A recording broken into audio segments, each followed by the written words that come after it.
Hi, everybody. I'm Skip Elsheimer, and welcome to the AV Geeks Lunchtime Streaming Show, where we watch old 16mm films. And that last film, boy, it covered all the bases, didn't it? A lesson in health hygiene. This is probably made in the 20s or 30s. So, it was silent, and it was from the Mogul Brothers collection, and ultimately, the Oregon Archive had it, and we scanned it for them. So, I love looking at hygiene films from the past, especially ones before World War II, because so much information changed after World War II, because they were the war effort actually had a lot of people thinking about public health in different ways, and so yeah, there's definitely some differences there, but fascinating nonetheless. All right, so behind me I have a film scanner, and we're going to watch a wonderful, I think the color is really good on this, Kodachrome. So beautiful, stunning color. This is Growing Up Pre-Adolescence. Enjoy.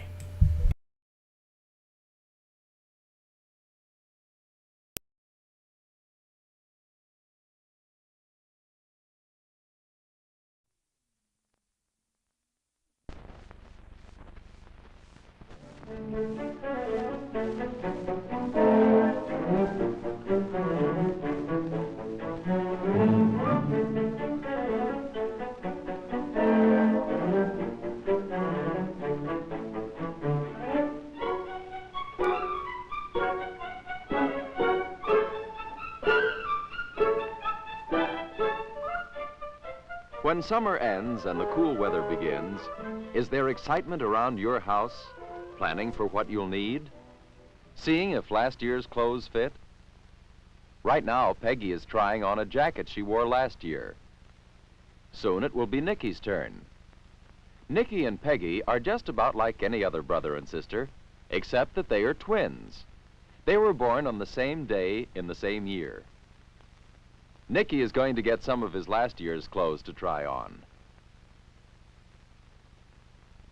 How will this skirt fit Peggy? Well, it looks to Mother as if Peggy has really outgrown this skirt. She's quite a bit taller than last year. She seems to have shot up in height. And she's gaining weight faster than before. Mother will need to plan on getting different clothes for Peggy, since she has grown so much taller. And now, Nikki. Here's a pair of trousers Nikki wore last year. Has he outgrown them? Well, he has grown a little taller, but not as much this year as last year. Even though Nikki has grown some, Peggy has grown more. It's hard for Nikki to believe, but Peggy, who is the same age as he is taller than Nikki for the first time.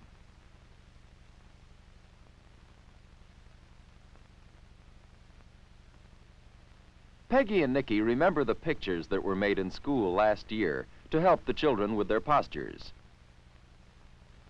The twins were the same height then, weren't they? Here's Peggy a year ago, about 4 feet 6 inches tall. And here's Nikki a year ago, also about 4 feet 6 inches tall.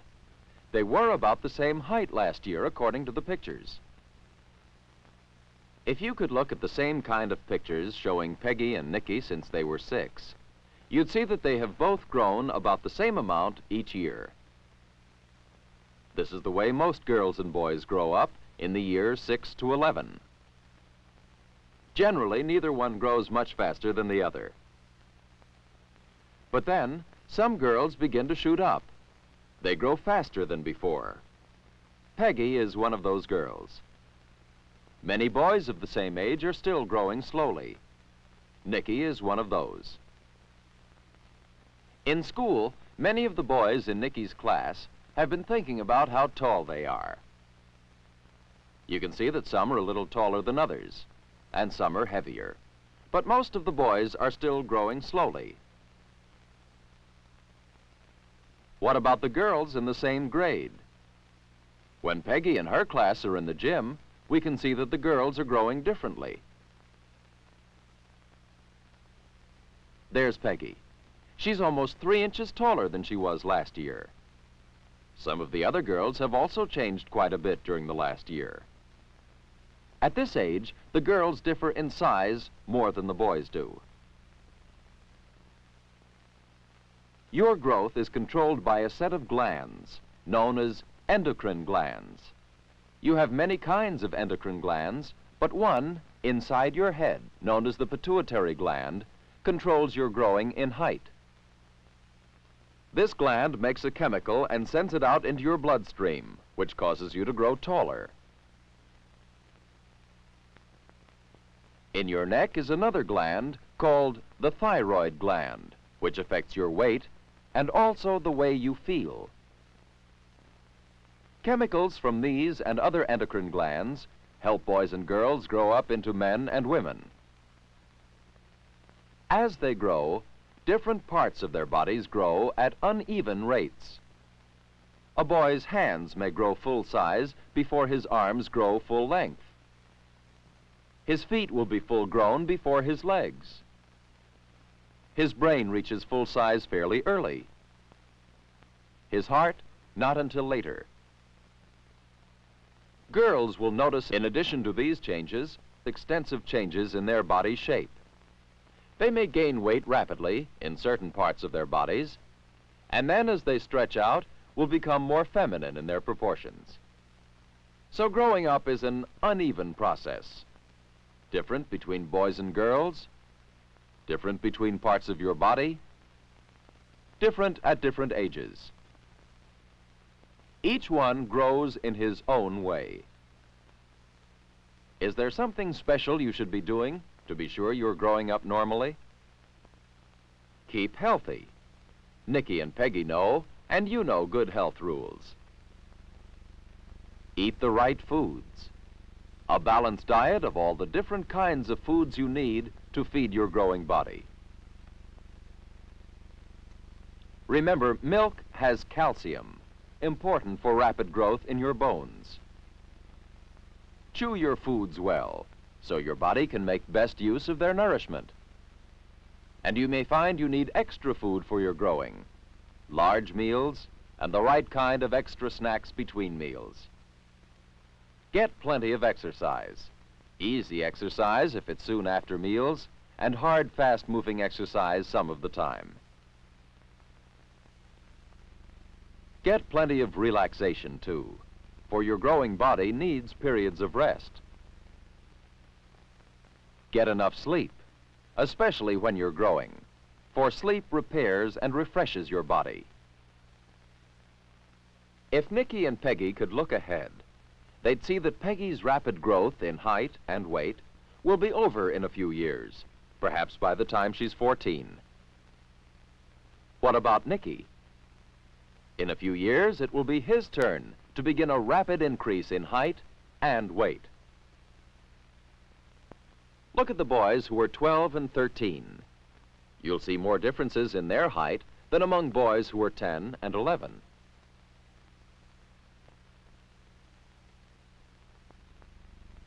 Some boys of 12 and 13 have grown quite tall, but because different parts of their bodies are growing more rapidly than others, some of the boys seem awkward and gangly, and some are not much bigger than they were last year. They've not yet started to shoot up.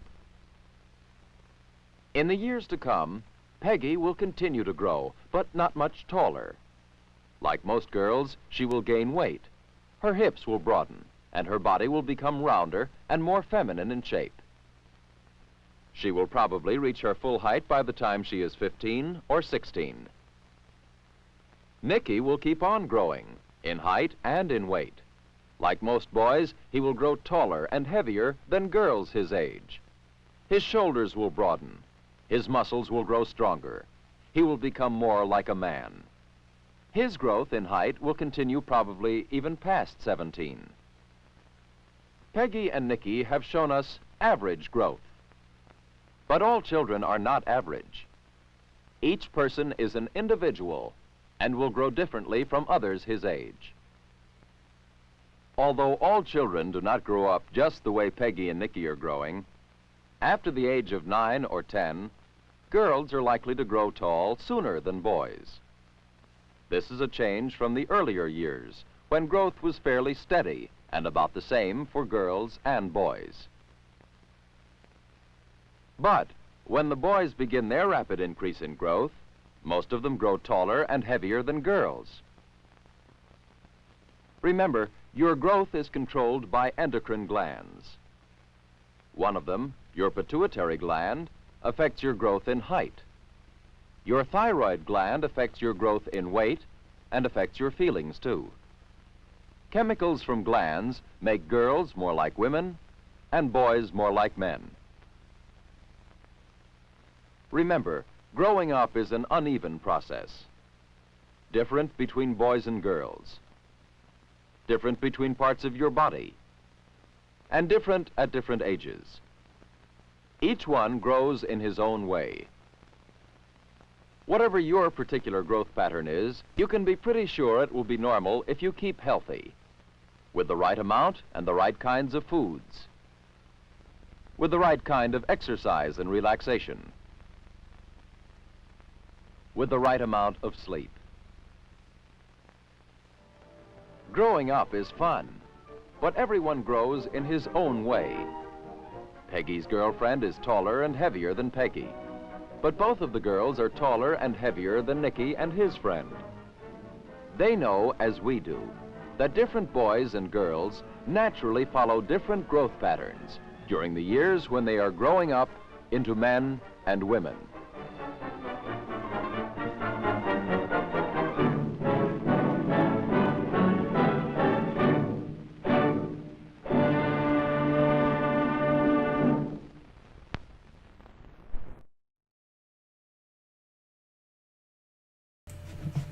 Man, I love me a good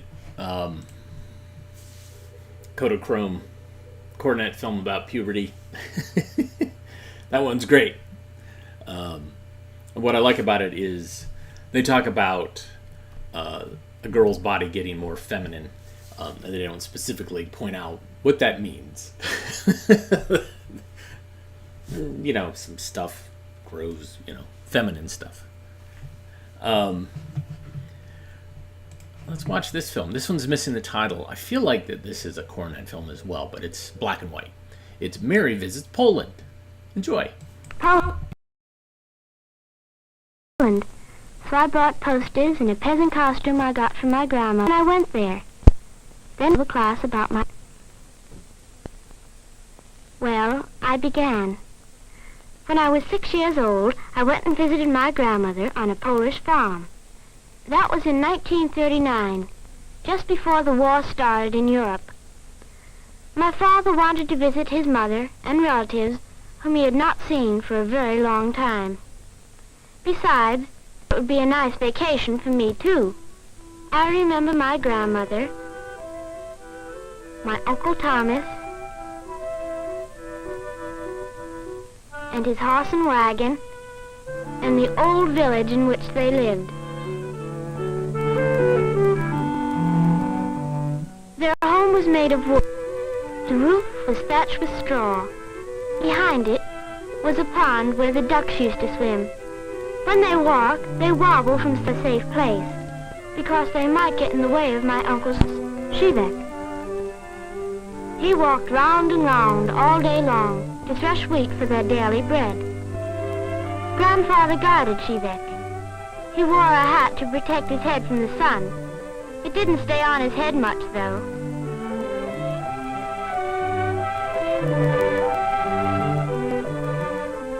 Everybody works hard to raise enough food to eat. You see, Polish peasants do not buy food from the stores the way we do.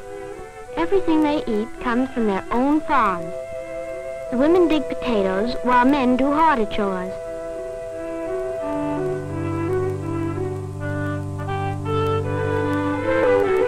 But they also have fun. After a week of hard work comes Sunday. On Sundays, even my smallest cousins dressed up to look their very best. They took special care to curl their hair, very much as we do, though of course their styles are a little different. Then they go to church.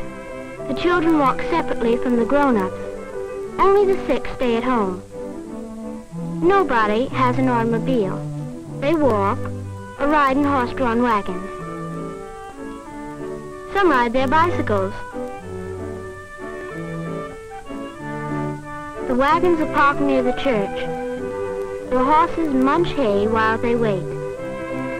In my grandmother's village, women and girls wear the same costume. My aunt told me these are called Lovich costumes because they are worn only in Lovich province. They are very heavy and hot since they are made up of at least 3 woolen skirts. One Sunday there was a wedding at the church. The bride and groom had to push through the crowd. The bride wore the Lovich costume with a veil over it. Afterward, there was a dance in the open air. The dance was called the Kuyavyak. When Chopin was a little boy, he listened to this music, and when he became a great composer, he wrote many beautiful tunes based on Polish folk songs.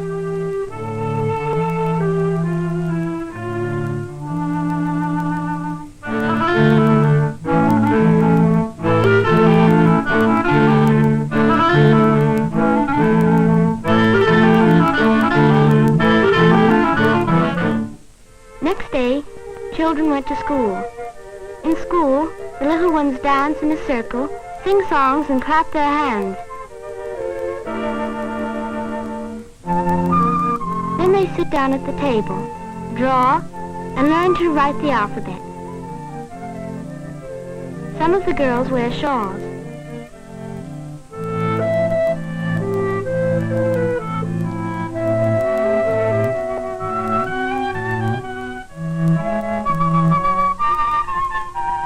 It is strange to see them play the same games we do. Not all of them have shoes, but that does not stop them from running fast and having fun. Peasant families cannot always afford to buy shoes for growing children.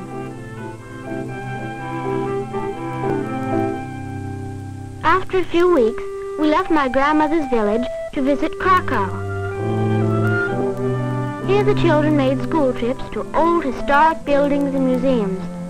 We do that here in America, too.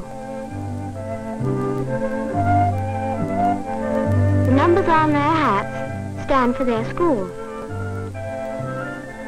Krakow was the capital of Poland in the old days of kings. Here stands the cathedral where the trumpeter of Krakow was shot by a Tartar arrow while he was blowing his trumpet call. The Vistula River runs right through the center of the city.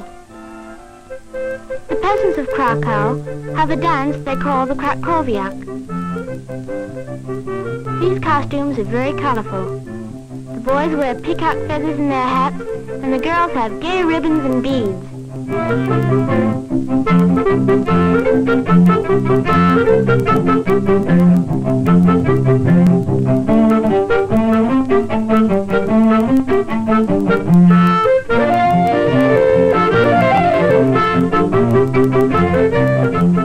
The most exciting part of our visit was the trip to the Tatra Mountains. They are in the southernmost part of Poland, on the border of Czechoslovakia. We rode over the mountains in a cable car. We could look far down into the valleys. It was just like riding in an airplane. The Polish people say that to them, these are the most beautiful mountains in the world.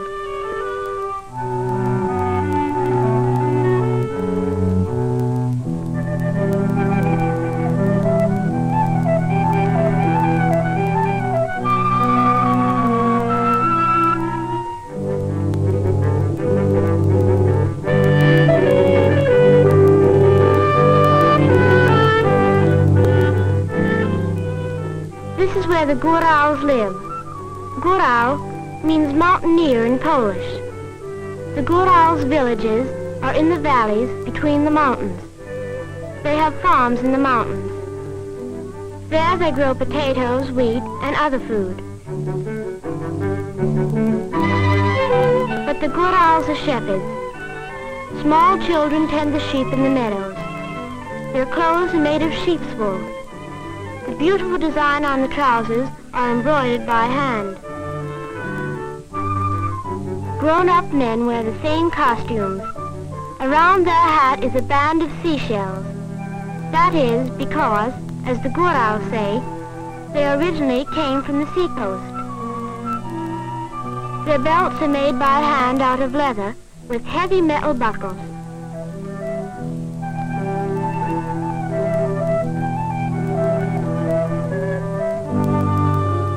At home, the women weave cloth. They even make their own shawls and blankets.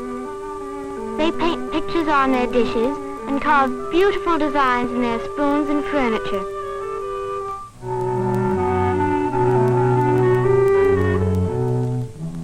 Even the paintings of the saints are made at home. These things are so beautiful that a special school has opened so that young people from all the cities in Poland could learn the Gural art.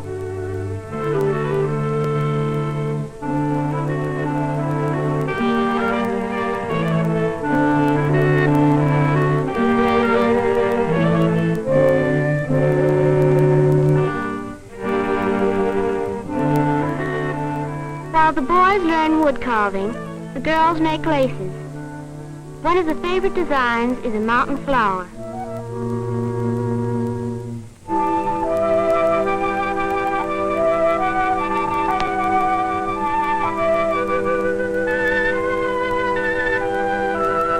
Then on Sundays, the Gurals relax to the music of the bagpipe and fiddle. The young folks dance. In one dance, the boys fight for a girl. The boy who loses hat is out.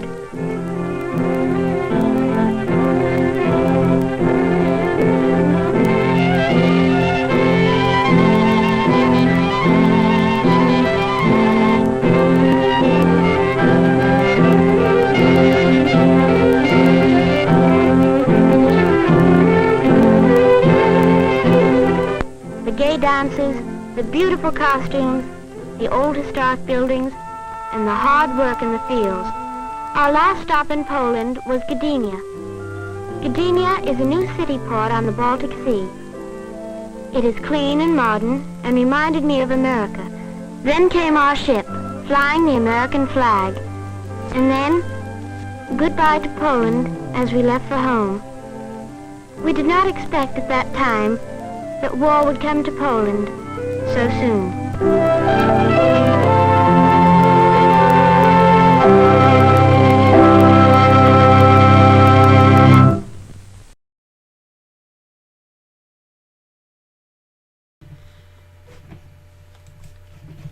Sorry, finishing my salad. Do you think she was British? I'm just wondering. Like, that some of you were in the comments were trying to figure out what Mary's accent was. And then I saw that thing at the end, that the end card, which was not a cornet or a, I'm looking it up here, or an Encyclopedia Britannica ending. I'm just kind of wondering. It's fascinating. That's why we watch these films, because sometimes we have questions that we need to answer. So let me see if I can.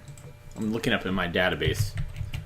It's not an AV Geek show unless Skip is typing something on the computer. Mary visits Poland. Oh, International Film Forum. And it says in the synopsis, an American girl tells her classmates about her visit to her grandmother's farm. All right. Well, there you go.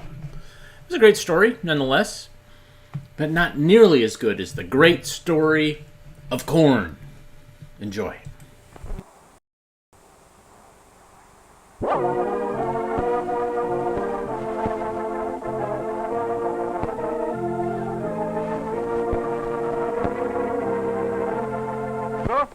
Yes, it's a great day to be alive, and I hope it's even more beautiful wherever you are. This is Everett Mitchell with the great story of corn, the crop that makes America great. On 1 million farms across America, As spring warms the soil, another corn season begins. Thump, thump, thump of big, filling the wagons and the cribs again to overflowing. For corn is the very foundation of the food supply of America and the world.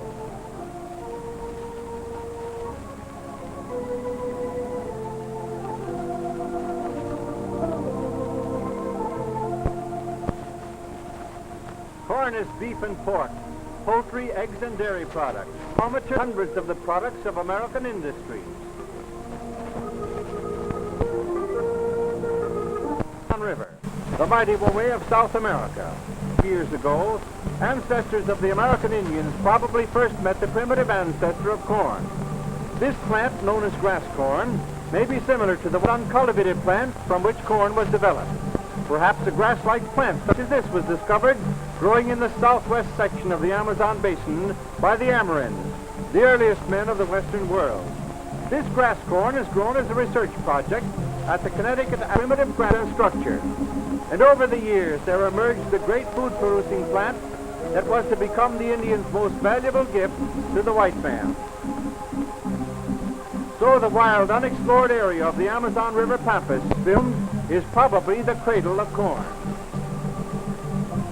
And out of this region of Brazil and Bolivia, only recently penetrated by white men, corn spread north and south. North to the Inca civilization of ancient Cuba and Haiti in the West Indies. North, on up through the region that was to become the country and the pine land. Corn has spread through the Western Hemisphere before the first voyage of Christopher Columbus in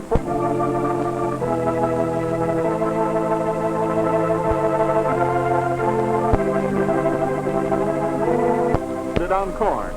Corn from stable, dependable source of food. This resulted in the establishment of permanent villages and homes for the Indians. Their families could settle down to support a civilization. From village to village and from tribe to tribe, seed was passed by trade or gift, and corn spread north to Central America, where other great cultures were founded. Centuries ago, Mayan and Aztec priests in Guatemala and other parts of Central America directed the construction of cities, temples, and observatories in civilizations built on corn. In Yucatan are the ruins of a magnificent pyramid, where once the Mayan priests prepared a calendar to guide the Indians in the growing of corn. Today, while the magnificent stone buildings of those ancient civilizations crumble under the green curtain of the jungle, corn remains the best food crop of Central America.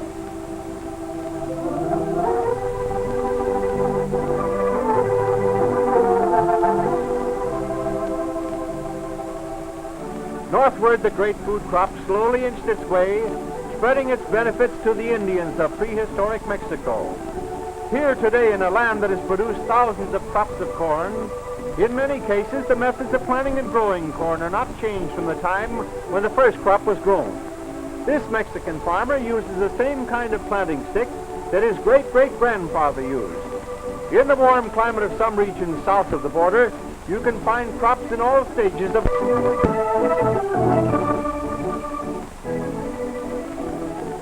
Harvesting is also the same operation that it has been for centuries. Corn is picked by hand, and the ears go into a basket on the soil, moisture and maturity conditions of every region where corn is grown today. Mountains did not stop the spread of corn.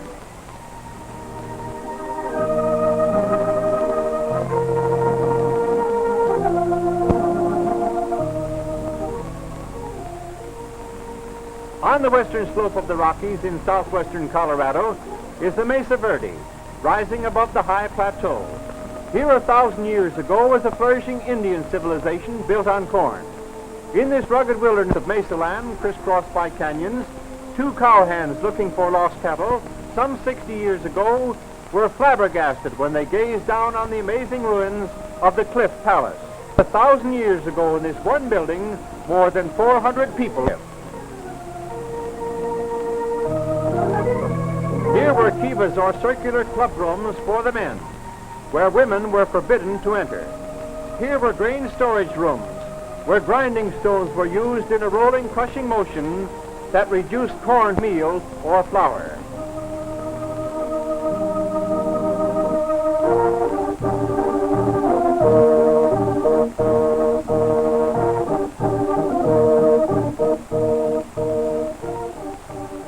Relics now on display at the park told scientists that several successive Indian peoples lived here, with one thing in common: their dependence on corn for food.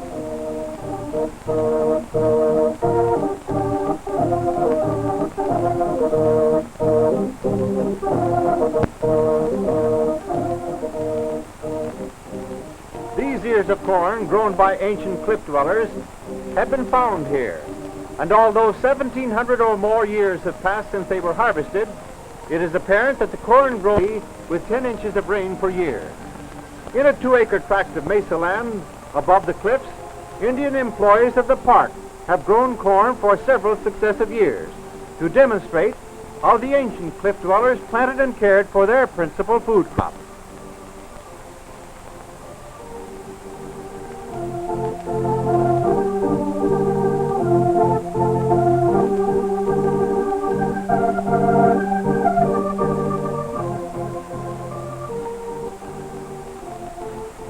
But when drought burned out the corn crop for several successive years, the cliff dwellers disappeared.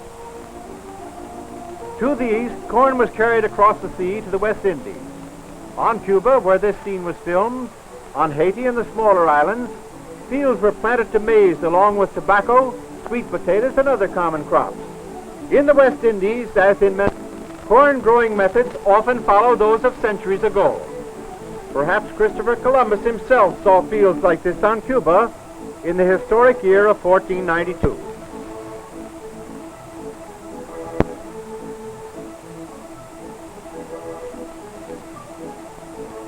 Here, corn is dried by hanging it in trees. Yes, we have no bananas. That's corn in that tree.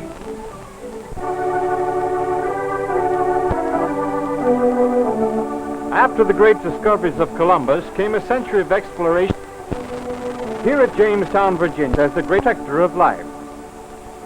Under Captain John Smith's stern order, those who do not work shall not eat. The gentlemen adventurers of Jamestown Colony were forced to labor in this field and helped grow 40 acres of the corn that saved them from starvation.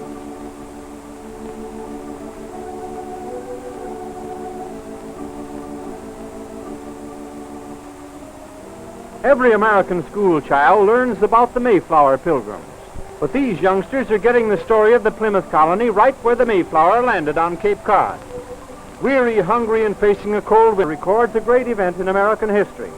16 pilgrims led by Miles Standish, William Bradford, Stephen Hopkins, and Edward Tilley found the precious Indian corn on this spot which they called Corn Hill, November 1620. The story of the pilgrims next year, under guidance of the Indian Squaw, they grew their own corn. And at harvest time, they set aside the first Thanksgiving to thank the Creator for his bounty. And sure it was God's good providence that we found this corn, for else we know not how we should have done. A few years later, corn was contributed by Massachusetts-based settlers to found and support Harvard University, the oldest university in our country and one of the best known in the world.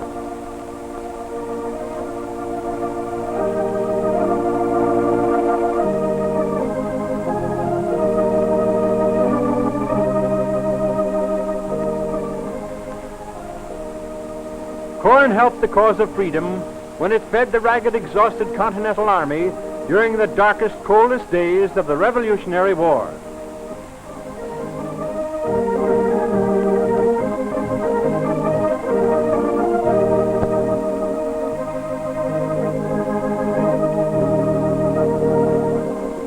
So a new, free nation emerged after the Revolution. President George Washington paid tribute to corn in the cornerstone laying ceremony of the new Capitol building.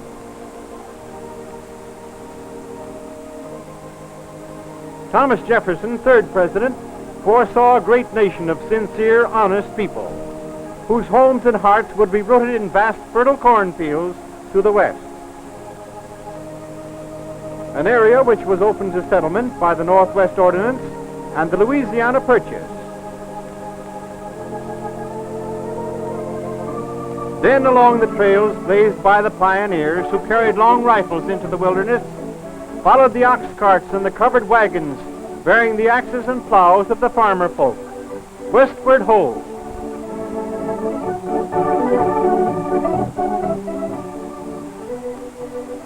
But the Indians disputed the right of the whites to take their land, and blood flowed as burning cabins cast a red light on lonely corn patches. In 1832, the Black Hawk War, fought for corn lands, ended with the Indians beaten and scattered. Today, on beautiful Rock River in Illinois, stands a monument to the great Chief Black Hawk.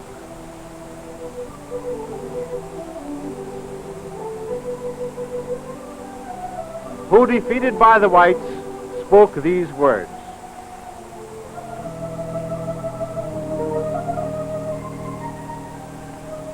I loved my towns, my cornfields, and the home of my people. Now it is yours. Keep it as we did. It will produce you good crops. So the way was cleared for corn farming, and hogs 1812, a new industry boom. Founded on the stock that greedily ate the corn, which was springing up in more and more fields, farther and farther, Buffalo, New York was the center of the new livestock industry. Then, carried along by the westward flood, the center of meat packing moved to Cincinnati, where it rested in the 1850s.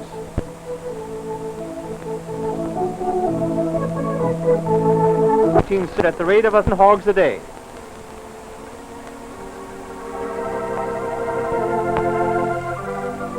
Next, farther west on Oregon, Chicago took over as the world's meatpacking capital and the center of trade in corn. This is how one of the great Chicago meatpacking companies, founded by P.D. Armour, looked in 1867. Union stockyards in thousands of head of livestock. Here is corn on the hoof, representing the work and the crops of millions of farmers. Here is food for America and the world, processed by the Chicago immense meatpacking industries. So corn helped build the industrial north. And through the years, trade and manufacturing expanded on the strength of the yellow grain.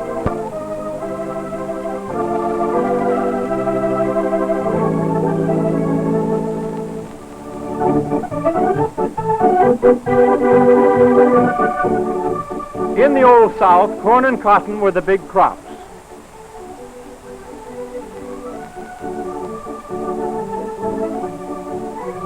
This cast iron fence, erected many years ago in New Orleans, is evidence that the cotton planters held corn in high respect, for the golden kernels that could be eaten helped to build the picturesque historic South.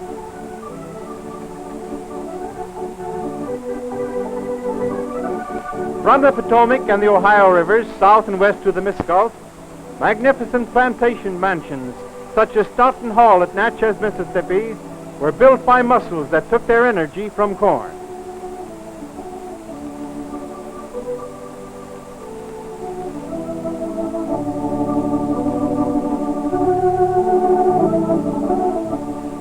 Each plantation supported itself. Corn was shelled by hand, for labor was plentiful. Then the grain was delivered to the grist mill. Even today, little neighborhood mills such as this one continue to grind out corn meal. From the mill, each family gets its supply of meal, freshly ground from homegrown corn and ready for the kitchen.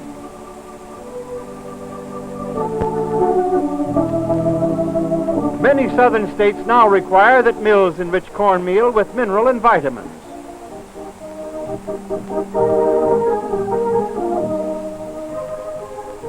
Always, corn has been the mainstay of the foods that grace the tables of both mansion and cabin in the South. And of course, the mules and horses which work the fields are fed on the great staple crop corn. In the new diversified agriculture of the South, corn continues to hold top importance, along with cotton, tobacco, supplementary crops of fruits and vegetables. And the South looks forward to even better days with improved methods of agriculture, power machinery, better livestock, and the new hybrid corn varieties.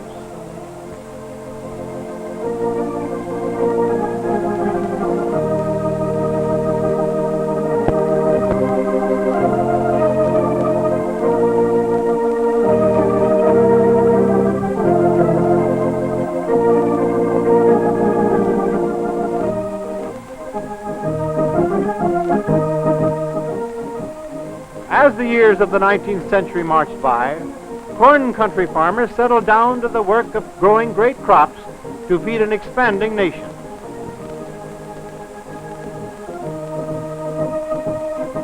Industries and commerce grew and prospered with a firm backlog of corn, and homesteads extended the agricultural empire farther and farther west.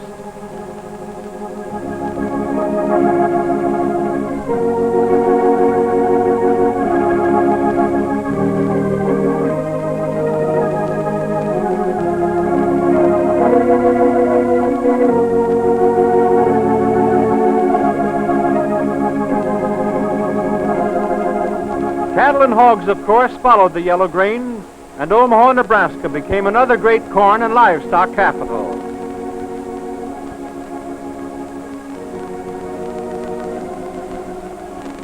For a new and better age of farm living. In 1905, Edward Murray East went from Illinois, where he had helped develop an in corn, to Connecticut, the land of the sleeping giant mountain. Here he continued his work, encouraged by corn breeding and crossing done elsewhere by George Harrison Shaw. After East joined the Harvard University faculty in 1909, his student, Herbert Kendall Hayes, took charge at the Connecticut Agricultural Experiment Station. Hayes developed a beautiful high-yielding single-cross hybrid before he went to Minnesota. In 1915, Donald F. Jones, another student of Dr. East, took charge at the Connecticut station. Single-cross hybrids could never be widely used because of the difficulty of producing large amount of seed corn from inbred lines. Jones solved this problem in 1917 when he suggested the double-cross hybrid. Since then, through the years, scientists have come from all the world to the land of the sleeping giant to learn of the miracle of hybrid corn from the man who developed the first successful hybrid.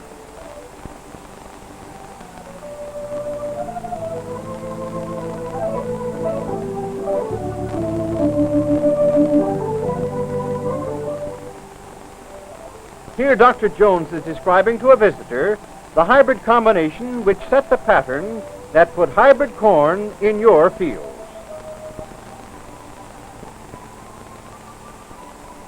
The first seed for the new kind of corn was produced for farmers in 1920 by George Carter in Connecticut, only a short distance from the mountain known as the Sleeping Giant. Now a big job remained for plant breeders before the new hybrid corn could spread to every farm where corn is grown in America.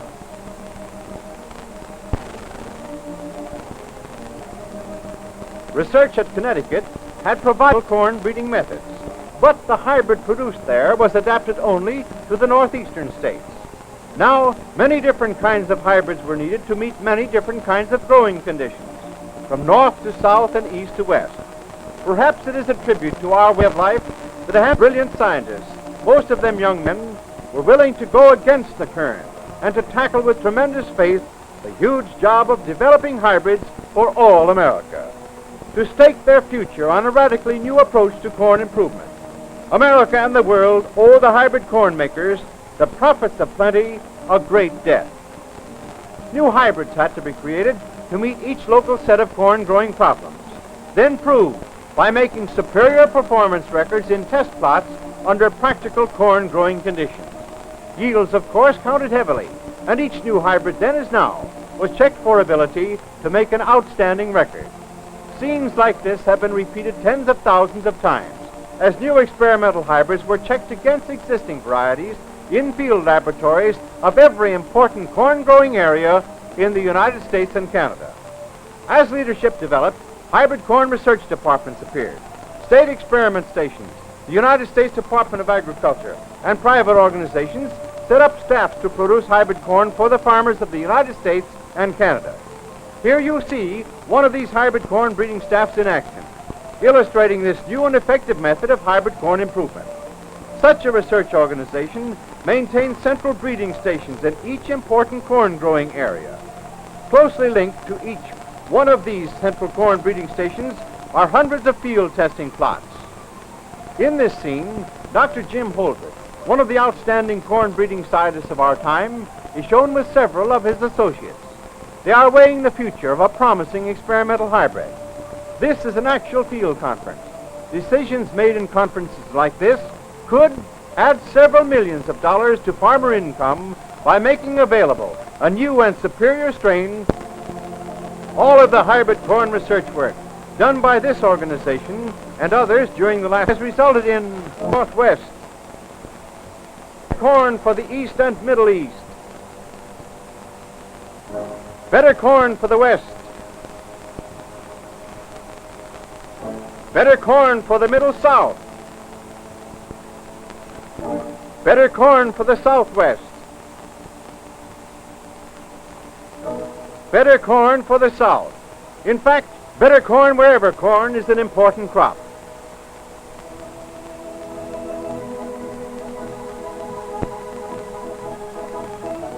For northern Iowa, big mature ears on strong stalks still green. For Ontario, big yields of fast-drying corn under tough growing conditions. For Pennsylvania, insect-resistant hybrids or a wide range of soil fertility. For the West, hybrids that stand severe drought and mature before early freezes. For the Southwest, hybrids need outstanding resistance to drought, plus resistance to weevils and other insects. And research provides the answer to the many problems of corn growers across the country with adapted hybrids. Perhaps one of the best examples of what research does is shown here. This hybrid, pictured in natural stage without having been touched, is a northern variety where fast drying before cold weather is necessary. The husks open up on maturity to let the kernels lose moisture fast.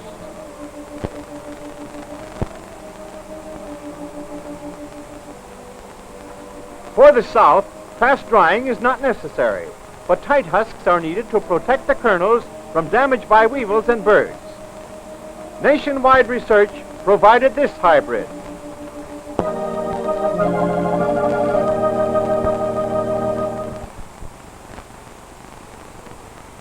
The hybrid corn research work during the first 30 years of the present century has been a revolution in American agriculture. 40% more yield, plus resistance to disease.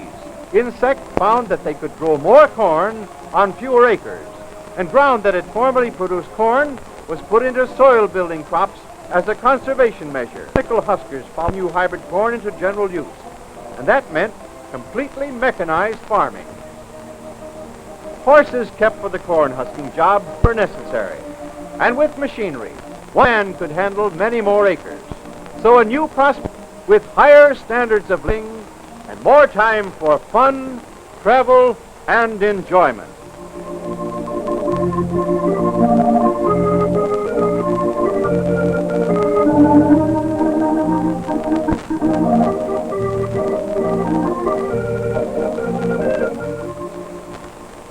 But along with this new age in agriculture came World War II, when the Axis powers cut our supplies of fats, oils, rubber, and many other vital materials. They hoped to strangle America. But their warlords hadn't figured on American farmers and hybrid corn. During the war years, crop after crop of 3 billion bushels of corn was harvested.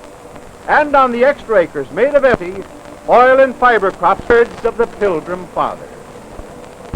On this corn, or else we know not.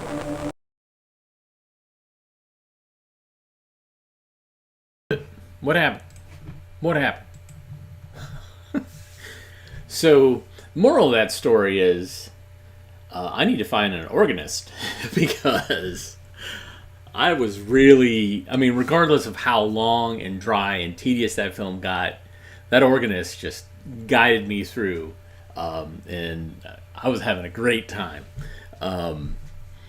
So, yeah, I need to find an organist to zoom in every show and play the organ. But yeah, it's films like that are wonderful, especially ones that are specifically about a specific crop or a specific industry, and then they talk about the war effort. And it's like, well, during the war, this is what we did. This is how we rallied because of how great corn is. And so it's wonderful to see those films. And it does date the film, definitely. I would say that this was probably still going on during World War One, probably like 42, 43. And this is a film that would be not necessarily shown in schools. I got it from a school, but it could have been something that was distributed to local farm groups, to local agricultural, like played at state fairs, kind of saying like, hey, look how great corn is, and look how great our farmers are. Yay, team. But fun nonetheless. All right. Thanks for tuning in today.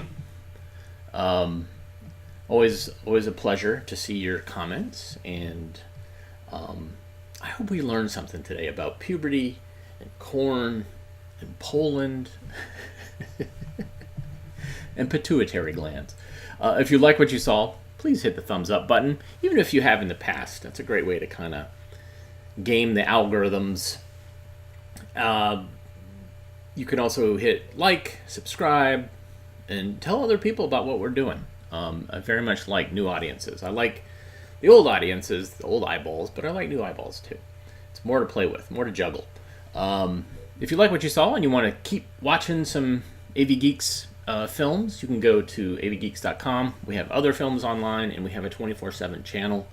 So if you're still wanting to live the dream that is AV Geeks, that's a place to go. Also, in the middle of the night, if you're like, you know what, I think I might need to watch an old educational film to put me to sleep, there's where you can go.